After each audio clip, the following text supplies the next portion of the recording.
Dubai ప్రభుత్వం ఇటీవల యుద్ధ సమయంలో ఇజ్రాయెల్ అలాగే ఇరాన్ దాడులకు సంబంధించి మిస్సైల్ దాడులు జరుగుతున్న సమయంలో ఫోటోలు, వీడియోలు తీయడం లేదా షేర్ చేయటం పైన కఠినమైన రూల్స్, హెచ్చరికలు జారీ చేసింది.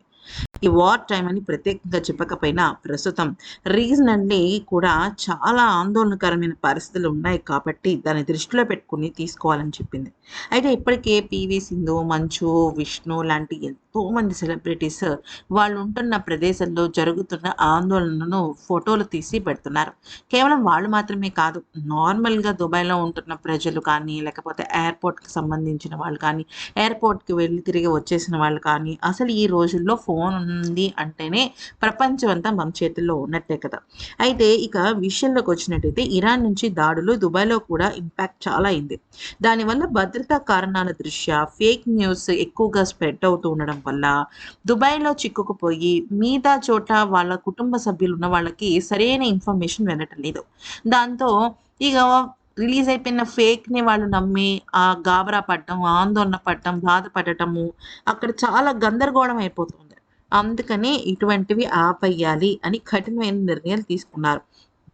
ఒకవేళ గనక దానికి సంబంధించిన ఫోటోలు కానీ, స్ట్రైక్ ఫుటేజ్ కానీ, డ్యామేజ్ ఫోటోలు కానీ, కనీసం ఏదైనా ఎక్కడైనా పొగొస్తున్న ఫోటోలు తీసినా సరే, దానికి దాదాపుగా యా 5,00,000 దిర్హమ్స్ ఫైన్ ఏసేస్తారనమాట.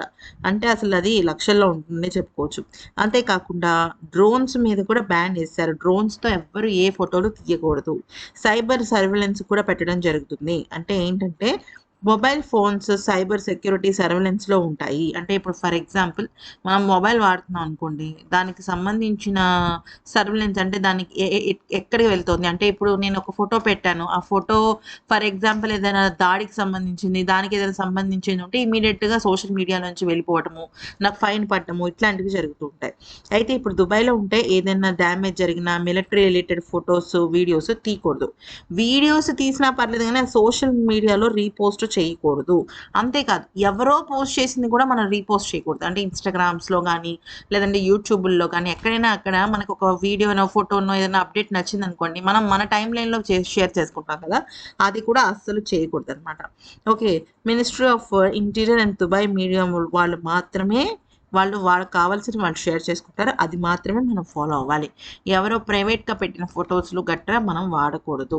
ఇది గుర్తుపెట్టుకొని ముఖ్యంగా దుబాయ్‌లో ఉన్నవాళ్ళు ఎవరైనా చూస్తున్నట్టయితే ఖచ్చితంగా ఈ విషయాన్నయితే గుర్తుపెట్టుకోవాలి.